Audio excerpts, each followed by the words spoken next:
Hello everyone. I wanted to share these two drums with you today. They're not often seen, and these are drums that I use with the orchestra and have in the past. These are two Hinger Touchtone snare drums. So this one right here dates from 1983, and it's sort of the standard model. It's 6.5 by 14. Very common in orchestras back then. It uses, well, they both use a synthetic shell, so they're not wood. And they're kind of, they're not cheap as far as trying to buy one. They're very expensive now. But the parts are not real expensive.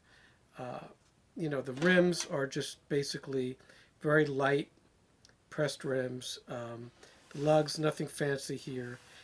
The snares were developed by the company, and you see here what they look like. They're cable, and they're the same on both drums.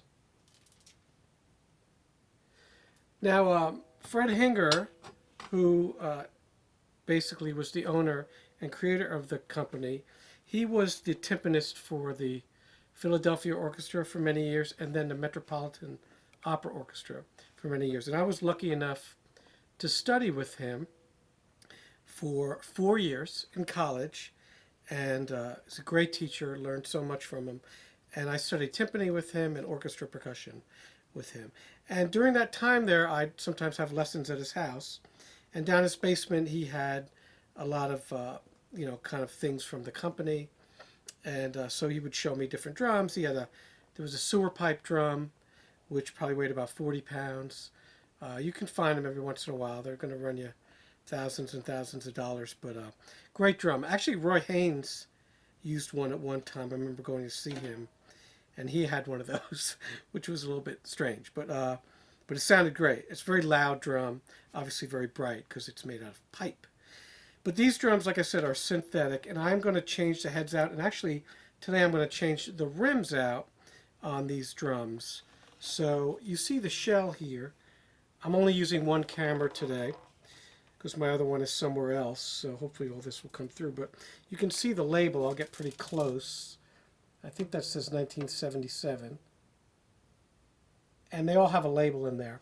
And the shell's synthetic, so some sort of almost fiberglass.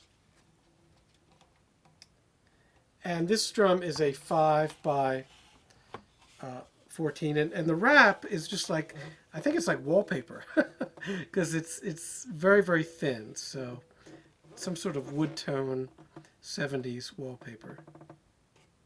And this is just a plastic black wrap, so not real expensive. Now they made a drum as well called a space tone, and it looked like this, but you could separate it. Kind of like the Ludwig Coliseum model, that's permanently separated.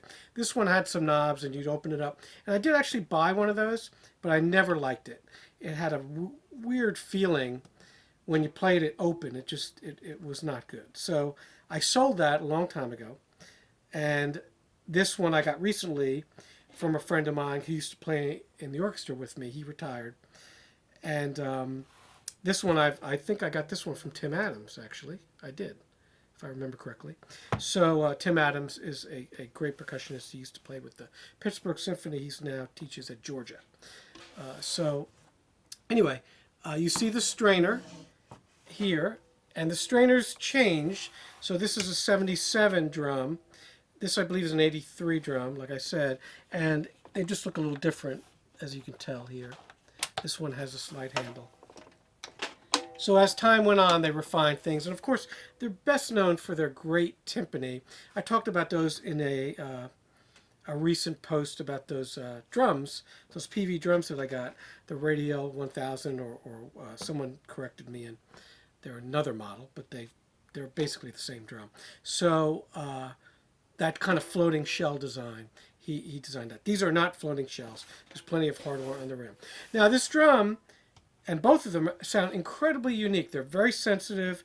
They're perfect for a bright orchestra hall because they do tend to be a little bit on the low end, and they bring out a little bit of the low end.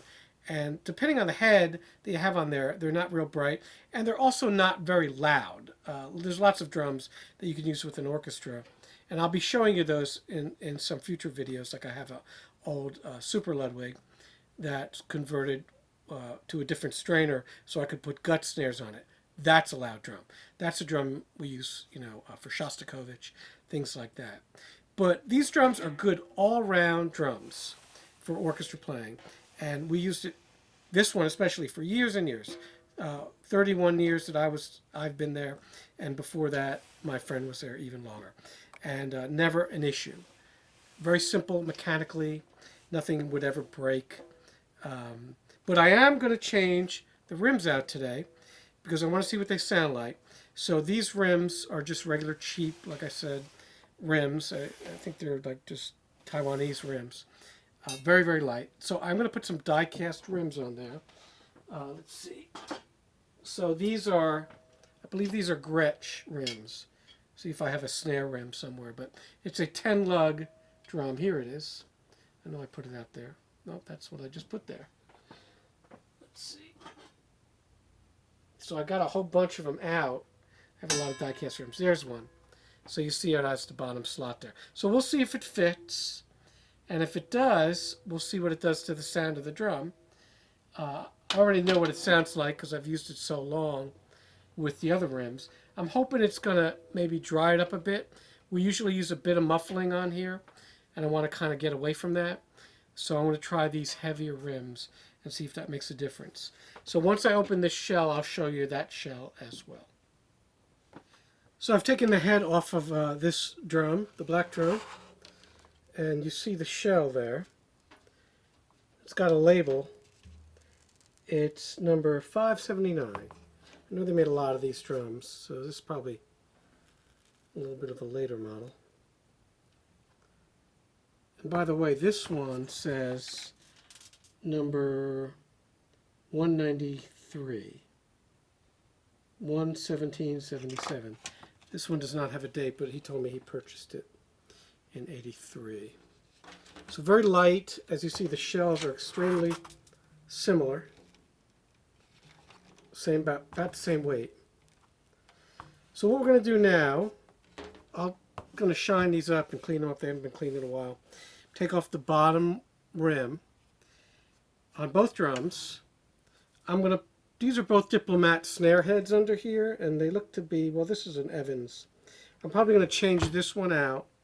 This one looks to be basically brand new, and I remember putting it on when I got the drum from Tim.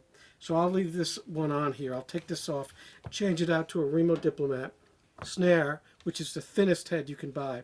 Then on top, I'm pretty sure I'm going to put these Ambassador Renaissance heads on, which I like, and I use them for orchestra play.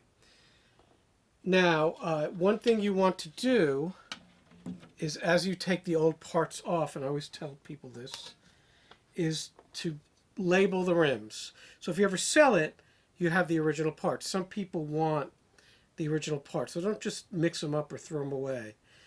These rims, came with the drum, and if you sell it, they should go out with that. All right, so I'm a big believer in that. So try to label everything, and that includes lugs, any parts. I try to keep all my parts together. So we'll be back in a second, and these are the die-cast hoops. I did find 2 pairs of matching, and weight-wise, they're about 3 times the weight.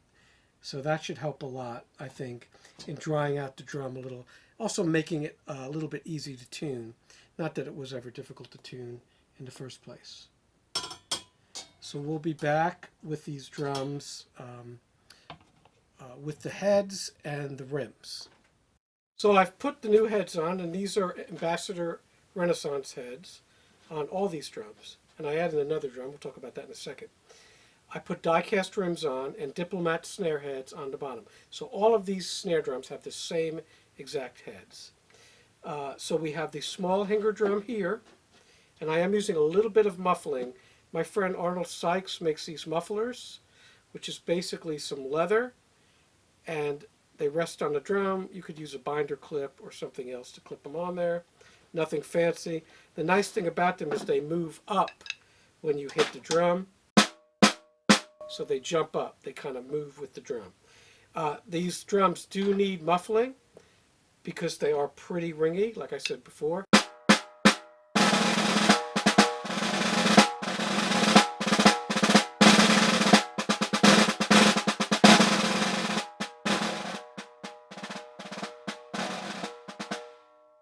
So these drums ring a lot because of the carbon fiber or whatever it is, fiberglass shell. Not sure what the material is. So they ring a little more than regular wooden drums or metal drums. This drum here, we'll probably take this off later, but I just want to give you an idea of what they all sound like with the same exact muffling. So we'll start with this 6-inch Hinger drum. I'll just play some rudimental stuff, just like quick demo, and some closed rolls.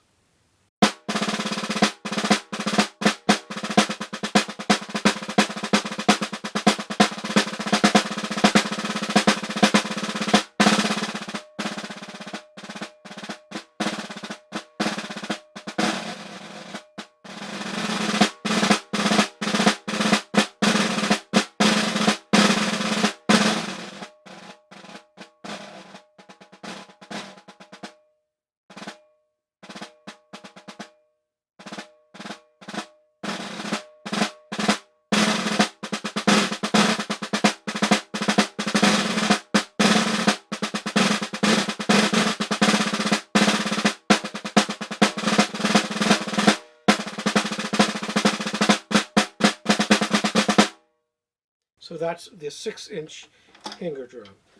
And now we'll try, well, 6.5-inch. And now we'll try the smaller drum, the 5-inch Hinger drum.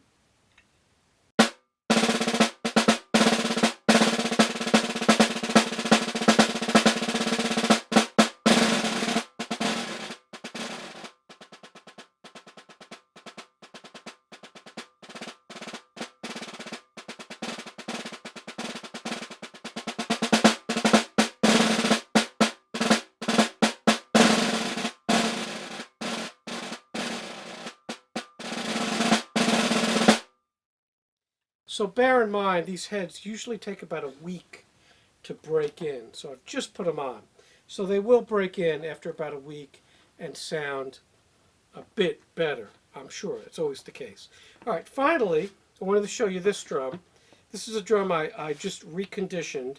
It's a 1920s Ludwig Nickel over brass or drum. It's very heavy, and this is a great drum. And one thing I did want to show you is that I'm using these gut snares on here. So in the old days, this is what they used for snares for orchestra playing and a lot of rudimental playing. So you could take this gut and you can put some polyurethane on it to make it snappier and make sure the weather doesn't affect it too much. So that's what I did, and I strung these onto an old WFL strainer. I'll show you that real quick. And I will do another video on this drum because I really like it. And this is a drum that I'm going to start doing some rudimental recordings on. So I'll play some of this so you can compare it.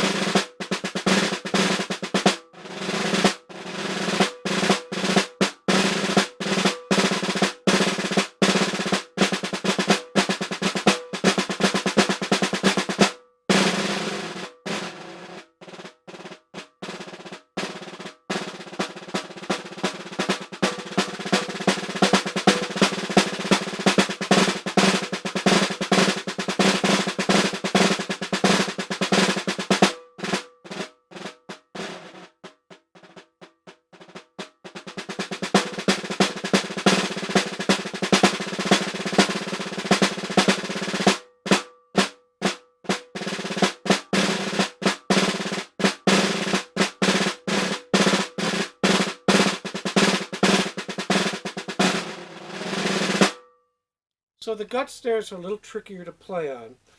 You really got to dig in. They don't respond as quick. So let's take all this stuff off, and I'll play these drums in consecutive order. Now they will ring a little off of each other, sort of sympathetic vibrations.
So you see the massive differences in these drums. They all sound good for certain things, but you choose your drums based on the tone, based on the piece you're playing in an orchestra, a particular sound the conductor may want. And again, these drums will all sound different with different heads. With calf heads, I sometimes use them. This is a terrible time for calf heads because it's the summer and the humidity is really high here, so you're liable to break it or stretch it too far. So these are the three drums once again. This is a Hinger Touchtone Corporation 5 by 14 inch drum from 1977. This is a Hinger Touchtone Corporation drum 6.5 by 14 from 1983. And this is a 1920s, thereabouts, nickel over brass Ludwig snare drum with gut snares. I hope you enjoyed this comparison, and we'll see you soon.